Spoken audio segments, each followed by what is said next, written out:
Return to Doggy Creek. At the end of a pond, on a pillow of moss, were the roots carved into sharp corners, and the sunlight breathed in unpredictable patterns as it filtered through the leaves of the old willow. Some of the animals had gathered together for a secret meeting. The reason for the gathering was known only to the horse, and at first he refused to tell. "Oh, come on," goaded a duck. "I swam all the way from the fork." "Please," said a grumpy turtle. "It took me 30 minutes to get across the fucking highway." 4 days from the other side of the swamp," complained the fox. At last, the horse agreed to tell his story. It seemed that while at the stables in town, the farmer had mentioned some of the men's business to a neighbor. The horse, as well as a dog who couldn't make it to the meeting, had overheard. "I don't like the men," said the bear. "I wouldn't care to live in town." "I prefer the outdoors myself," said a chipmunk. "Get on with the story," said a pesky fish. And that seemed to be the general attitude of all the animals, except for the seagulls, who were free-floating and kind of wishy-washy bisexuals and were not well-liked among the others.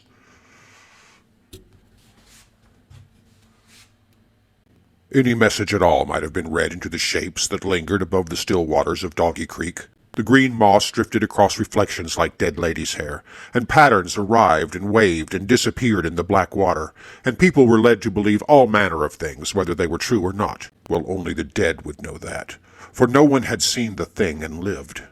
No one was sure what the thing looked like. No one knew how the thing got started. The thing might be anywhere. The thing might even be living among people now. Known facts about the thing. There is only one thing. It is a very lonely thing.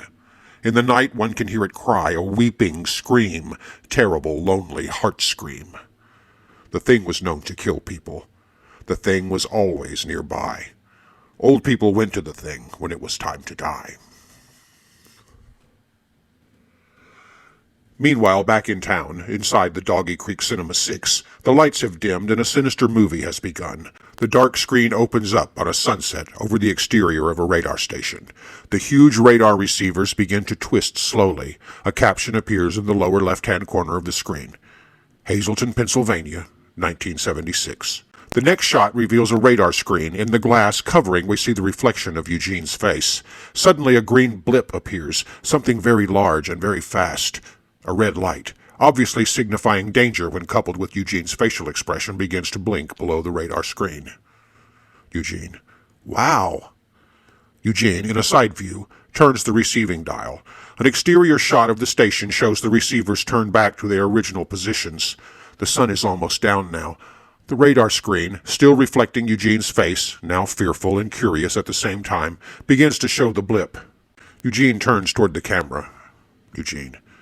"I've got something on here, Vernon. You'd better take a look at this."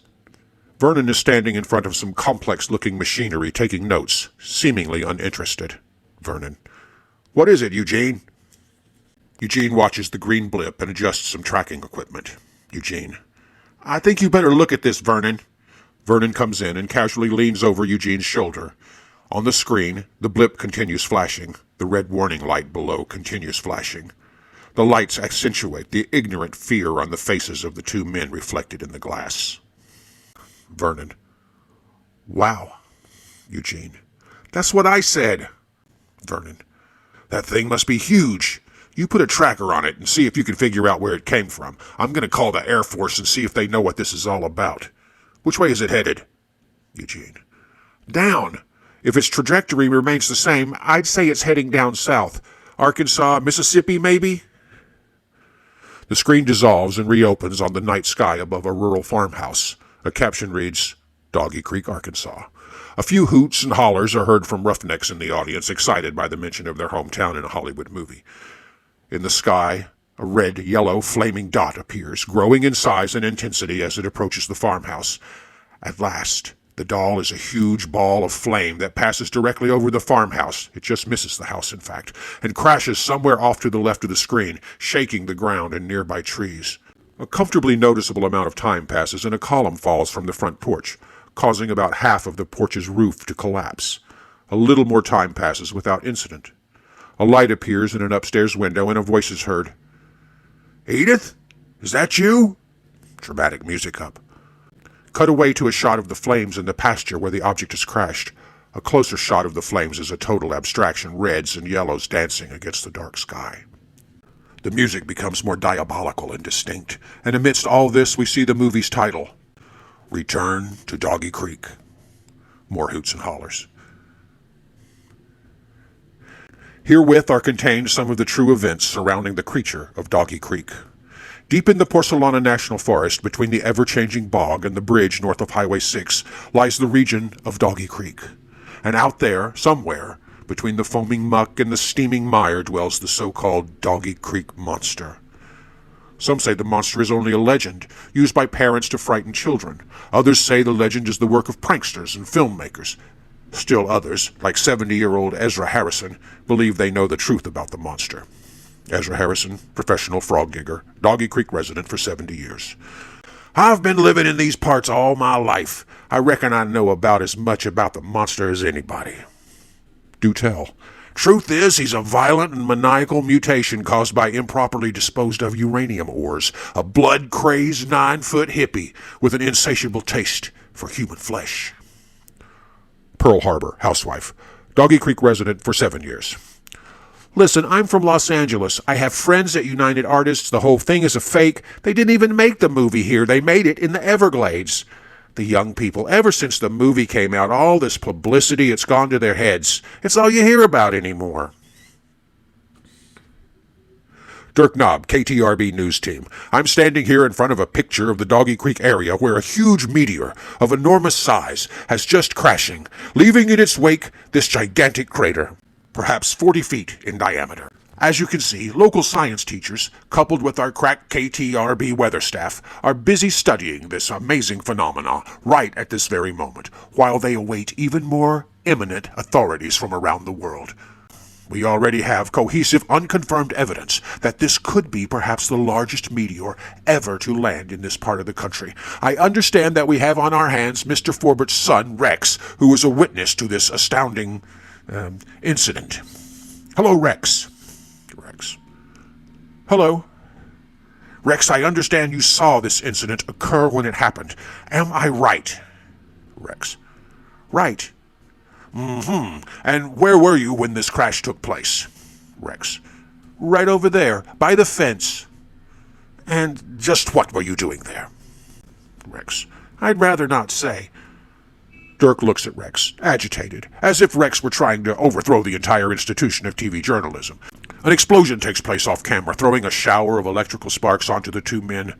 Off-screen voices. There you have it, folks. The only known existing facts as we know them. I'm Dirk Knob. Stay tuned to Channel 8 for further developments as they take place. Snapper the Turtle moved along happily that Wednesday morning. He still had 2 days to go before his work week was over. He was moving briskly for a turtle, his little hind legs turning around as he carried a little red lunchbox and whistled a merry tune. He had a light on the front of his hard shell that he could use whenever he worked at night. He carried tiny nails in his mouth, and he had a blue hammer for hitting them. He suddenly started to see Old Mole pop up out of the mud. Old Mole stared uncertainly at Snapper. There was a little plug of turf still on his head and a flower growing out of the top, and Old Mole stuck his nose out, and it looked like a pink Q-tip, and it smelled like earwax, too. Snapper carefully dodged Mole's nose, which almost hurt his eye, and backed away. This allowed the strange intruder the appropriate focal length to recognize the turtle. At first it looked like a fuzzy green peach with some leaves and worms and 2 blue eyes, but as it stepped back it was certainly Snapper Turtle, the friendly worker and helpful fireman that roamed the swamp looking for things to fix and jobs to be done. Old Mole clapped his paws and smiled as he peered at Snapper. Why, hello, Mr. Turtle. What a pleasant day we're experiencing. I hope it doesn't rain, said Snapper.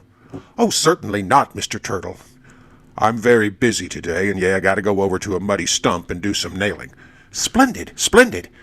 Well, you never know when it's going to rain. Oh, I suppose not, giggled the Mole. Yet I can point out that there's not a cloud in the sky. Mole perked up his eyebrows and pointed his index finger. He always took pleasure in adding wry insights into conversation. Humor was his forte, he felt, and pleased with himself he sat down on his big behind and cackled like a bell. Snapper glared up at the sky and grunted. There's several clouds in the sky that I can see, Mole. Why don't you get your information straight before you talk? What? Old Mole looked up. Why, I've been underground longer than I thought, is all. Shit, you go to hell, said Snapper as he spit like a cat to prove it. Snapper hated all mammals. They were always mouthing off about some stupid shit like Shakespeare or Tennyson or some 5 million-year-old goofball who didn't know shit about hammering nails. Snapper was good at hammering nails, and he was proud of it. Fuck Shakespeare and all mammals, and damn Thoreau and Thomas the Wolf and Oscar the Wild, and I'll tell you what, Snapper couldn't stand a bird to look at one, saying they'd been all the way to heaven already, and that they'd seen God or had some kind of visitation, and they were on this big crusade to meditate somewhere, or maybe they'd been taken off in some flying saucer, they'd say, or they'd just try and sell you anything. And fish, they'd stare at you, and then you'd get this feeling that you were thinking of some off-the-wall idea about something you'd never heard of before, and then you'd start to feel really like maybe drowning yourself or running into a gator's mouth or something awful. To hell with fish. Old Mole stared at Snapper and tried to remain friendly. It's so warm today, perhaps it may rain after all. Fuck you, said Snapper, and he trundled off into the woods with his hammer and his lunchbox and his big green shell and the light in the place on one side where a man had carved his name many, many years ago. It said Bob, 1939. As things were, Old Mole didn't care about Snapper Turtle. Neither did any mammal or birds or fish. And Snapper knew it, too. Later he was just saying that to himself as he busily hammered nails into the muddy swamp. They don't care. Look at me out here hammering nails. And they don't do jack shit for me. Special update, Dirk Knob, KTRB News. An aura of corny videotape photography full of lines and snow is maintained throughout Dirk's report. As Dirk interviews Professor Mel Bunyan, technicians constantly turn over lighting gear, mumble and quarrel in the background, and generally cause distractions. Dirk is standing with Professor Bunyan now. Professor Bunyan. What? Dirk. We understand that you've decided to go into the crater. Bunyan. That's right. He starts to leave. Dirk. Wait, Professor, could we have you a few minutes longer? I know your work is very busy, but I'm sure that...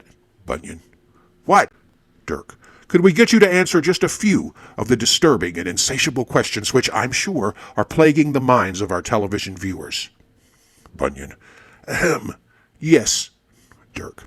Professor, just what is this horrible object that lies buried here in this very spot, smoking in this seemingly innocent pasture? Is it just a meteor? Bunyan. It's a meteorite. Dirk. Yes. Bunyan. Well, Mr. Knob? Dirk. Call me Dirk. Bunyan. I will. Thank you. Dirk, this is apparently not a normal meteorite, as we know it. Dirk. I see. Bunyan. That is to say, this is not exactly like any type of meteorite I have studied in the past. Dirk. Fascinating. And just what are the discriminating properties of this, shall we say, interspace element that makes it unique? Bunyan.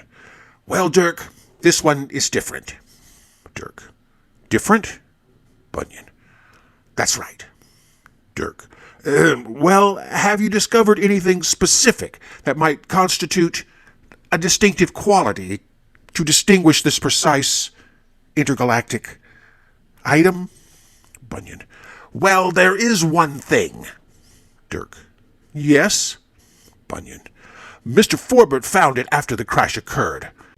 Bunyan holds a jar of Vaseline in his hand. The camera focuses on the jar. Slow dissolve. Fade in on a similar jar in Jane's hand. Her other hand enters and removes the lid. With her two middle fingers, she dabs up some Vaseline. We see her face in the vanity mirror. She is wearing a bathrobe and curlers. A dull, thudding noise is heard, followed by heavy footsteps. Jane turns, startled. Honey, is that you? He must have fallen asleep, she thinks to herself. As she removes the bathrobe, a shadow falls across her. The low, mournful cry is heard. The camera closes in on her terrified face and makes a slow dissolve. They used to show that movie all the time. It used to scare everybody. The blood was everywhere, and you never really get to see the creature until near the end, and old people with bad hearts weren't even allowed to come in. They were supposed to wait outside. Some people had to turn away. Conditions for old people weren't too good in Doggy Creek. It was cold outside. Some of them hadn't eaten for days. The crazy movie went on all night and all day. Finally, the whole place broke off the side and fell into the swamp and drifted out to sea. And the monster came right off the screen, just like 3D, and that's where I closed my eyes. I couldn't see anymore. I couldn't take anymore. I got out of the theater. I got out just in time. I started going to the drive-in where I could roll up the windows and lock the doors. Old Ezra had cancer, a tumor in his eye. Grandpa Bob was a TB man himself, never had a treatment, never would. They used to sit around and argue about who was worse. They used to talk about death a lot. Ezra said old age is a curse. Bob thought it was a relief. Grandpa Bob's Mojo catfish bait. Ingredients: flames, huge catfish head, lard, Coke can, blood and flesh, children, railroad spike, moldy reeds. Start children chanting, dance around flames. Induce vomiting. Place Coke can inside of huge catfish head, cover with blood and flesh, grease head with lard, swallow railroad spike, roll among moldy reeds. The bait was finished, and the time of the old man was through. The children, sensing this, ate the bait hungrily. Sue was the oldest. She could handle a boat like a man and knew the swamp better than a weasel. Her little brother, Weimer, stood nearby. He enjoyed placing live night crawlers in his armpits. Lastly, chewing the head, was the baby of the family, Tacky, only 3 years old. "I'm 3.5, he interrupts. Elmer the snake said goodbye to everyone at the tree. He peered into the tall, outstretched grass and rolled out his tongue to test the air. He swiveled just a bit on the moist ground, and he felt the tickling grass on his ribs, and then he shot a backwards glance to the other animals, and next he eases out into the hot stew, the swamp stew, the teasing of the cool bugbacks on his belly and the hot bubbles of air that oozed from the mud where some creature had just spent his last breath, and the snake loved that smell, and those cool bugbacks on his belly, and he loved the hot swamp stew. It made him feel good. It made him feel hot. His eyes were bulging, and they looked like they were red hot and ready to pop, and he slid into a hole full of hot snot left by a wild thing from that area. His tongue was poking in and out as he found air again, and his red-hot vision returned like gonads popping out of a sock. Elmer kept moving, kept speeding up, and it was like he was a crazy bullet turned loose and long and in the wrong directions, and it seemed that Elmer could just skip and almost hop like a stone just on top of the water. He smelled a dead gopher over to his side and moved up on a mud hill to examine the carcass. There were some chiggers on it. A tick was on it, but it was dead. The snake eased on top of it. He felt the hairs first and then the skin. He noticed the belly was bloated, and just then a large shitbug bit a hole in the gopher's butt, and the released, compressed air set the gopher's body across the slippery mud and into the oily water like a balloon set free.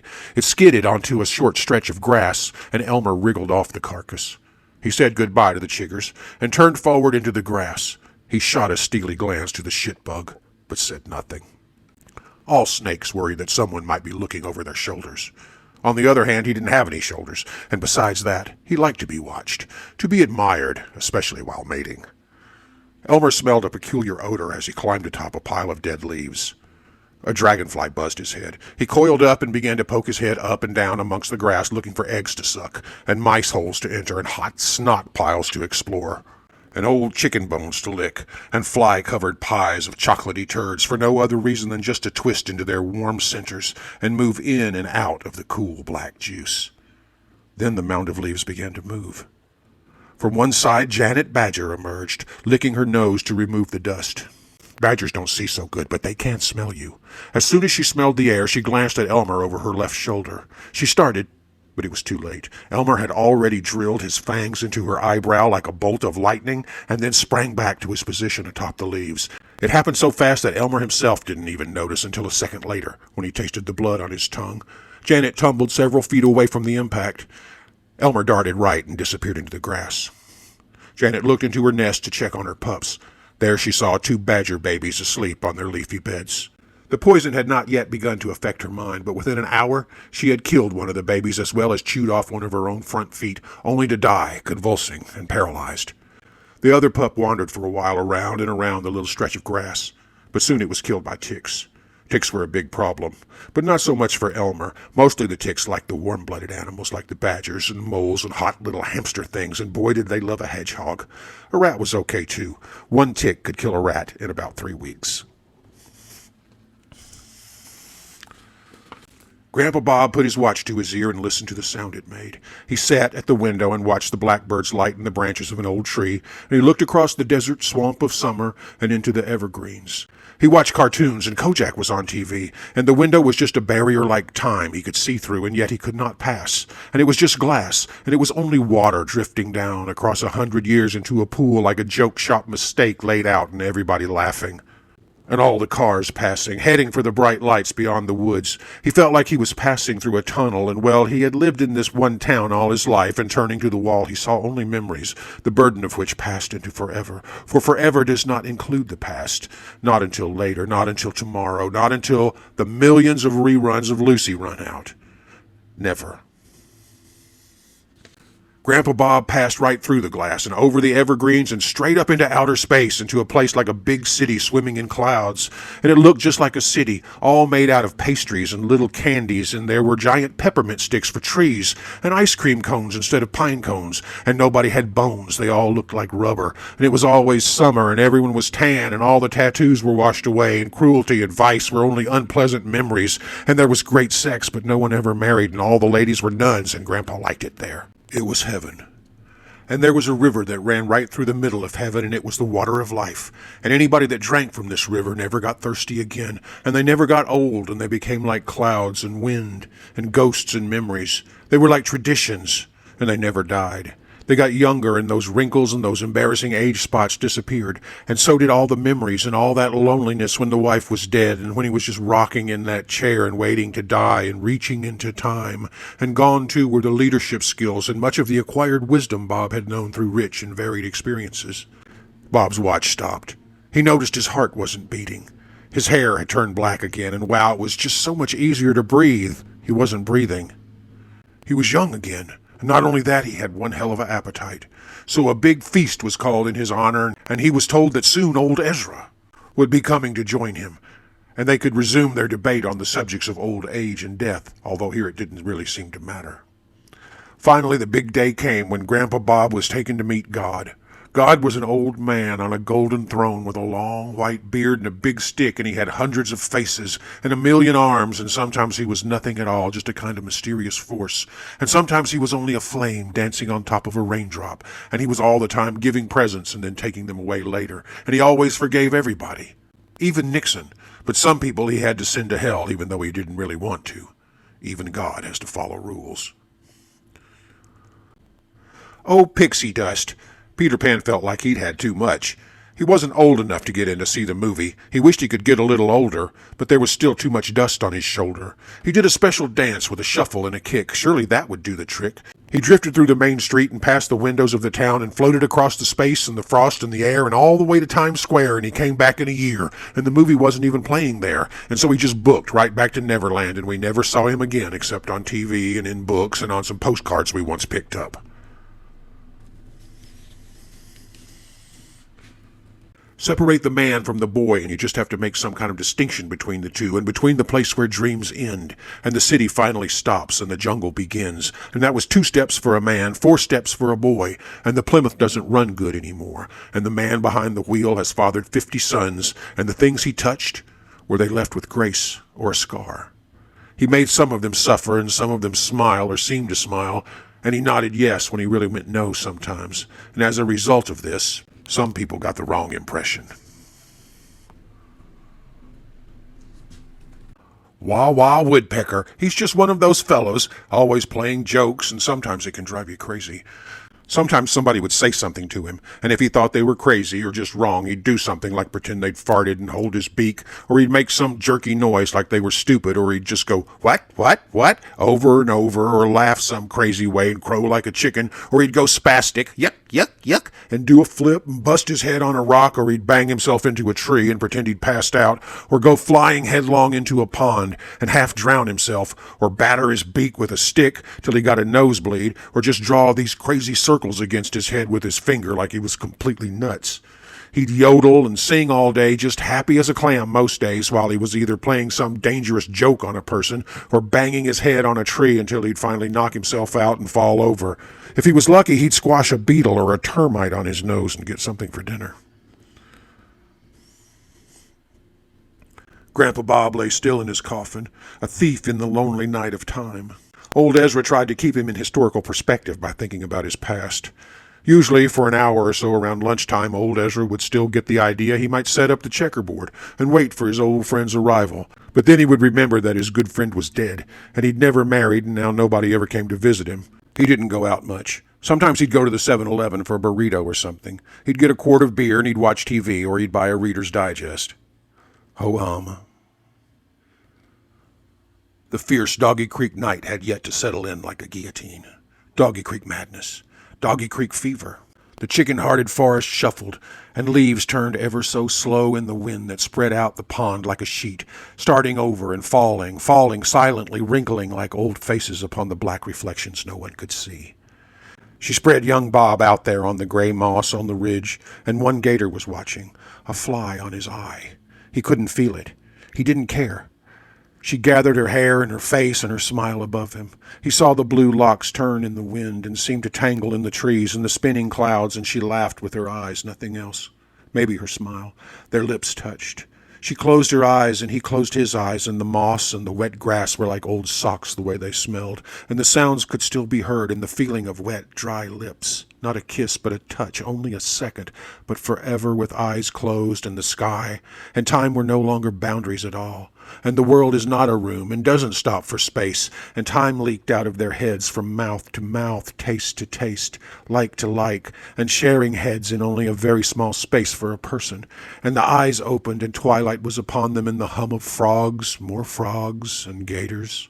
Silent dreaming, and mosquitoes and leeches, and the dying, distant echoes of the cars on Highway 6, and the drumming beetles' wings, cellophane flames screaming through the maze of trees like a soldier's graveyard, and white poplars, so still, and only the wind to carry the world and the time to them in that secret place, face to face, and seeing nothing. And they then kissed again, and she slapped a bug, and the pyramids way off in Egypt shrugged and heaved under the weight of all this time. And when they looked back at this, they both told a different story, and both of them were right. The water moved and then stayed still, and a gator, or was it a gator? Maybe just a log. She said a gator. Animals have clocks in their heads, and they always know the time. They never tell each other stories. The hard facts are enough for them. They don't talk much. Only the buzzards came to the funeral of Grandpa Bob. The tombstone stayed and saves his name. The marquee letters at the movies just keep on changing. John Wayne changed his name. It used to be Melvin or Marion or something. She said Melvin. Night doesn't come to Doggy Creek no more. Kids cruised the square and hopped up Fords. There are too many movies. A lot of them move to the city. The city keeps getting closer. So the kids go to the city. So the kids go to see a movie. And the old people just keep drifting away into the woods. Most of them just sink into the quicksand. There is no creature. There are no more silent movies.